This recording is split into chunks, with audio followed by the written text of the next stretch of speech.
Well, the last person you'd expect to fight for tech jobs in America's heartland is a congressman representing Silicon Valley. But that is exactly what our friend Khanna of California is doing. And not just talking about it, but actually doing it. Truly positive and practical. And he is here now. Congressman, tell us what you've been working on. Well, Steve, we're doing a project with Governor Reynolds in Jefferson, Iowa. We're going to provide dozens of scholarships for kids to get about 18 months of tech training. It's a partnership with Accenture, with Facebook, with other tech companies. And at the end of this training, they're going to have jobs paying between $60,000 to $70,000. And they get to stay in the communities they love in Jefferson, Iowa, or other western rural Iowa. So that's so important, that point you just made there, because our earlier guest, Chris Arnady, he's talking about the way that so much of the conversation in the last, few decades, actually, about the economy has been, well, the economy is changing, it's all becoming this knowledge economy. If your factory closes, tough luck, you've got to move somewhere else and go where the jobs are. You're showing that that's not necessary. Do you think this can go beyond? I mean, is this a demonstration of what can be done, and how would you like to see this kind of spread to other places? It is.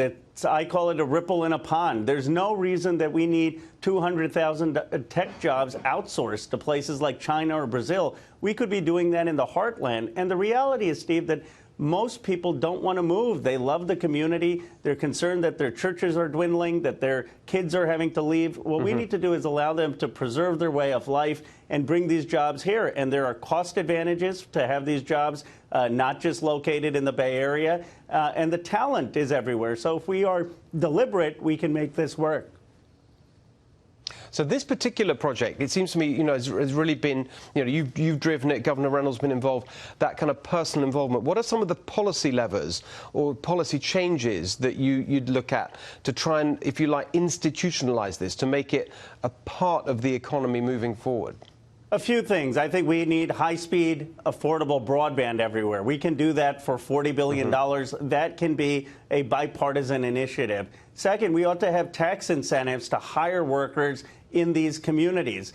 Quebec has a model similar to that, where they actually provide tax incentives to hire folks in a community. Why don't we have that in rural America? Third, why don't we make sure that if you have a federal software contract, at least 10% of your workforce is coming from the rural communities or from communities of color, so that even if 90% is coming from Silicon Valley, we're incentivizing companies not to offshore, but to hire people in this country. Those are really sensible and practical things. I mean, I just think that if we just had that pragmatic approach to these things rather than the more, it feels to me like the last few decades it's been very ideologically driven.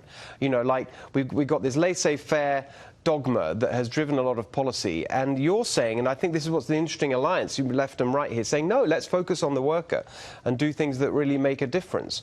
Are you talking to the administration about any of this? I have. I've actually talked to Jared Kushner in the White House Office of Innovation and Matt Lira there. These are practical ideas to make sure that America wins the 21st century. We need to make sure that more people have access to technology in a technology revolution, and more people are going to have jobs, whether it's in advanced manufacturing, whether it's in ag tech, whether it's in software design. And the interesting thing here is, Steve, that it is not ideological. Obviously, you need the private sector. I heard your earlier segment. You're absolutely right. You can't just have colleges or high schools that have no clue about what the private sector needs. You need to have practical partnerships with the private sector, but you also need government strategic investment. And that's what built America, government investment with colleges, universities, and the private sector. Well, I really, really appreciate what you're doing. If they're all like you in Congress, I think we'd be a lot better off. Thanks so much for being with us tonight. Well, Steve, I appreciate your show very much. Thank you.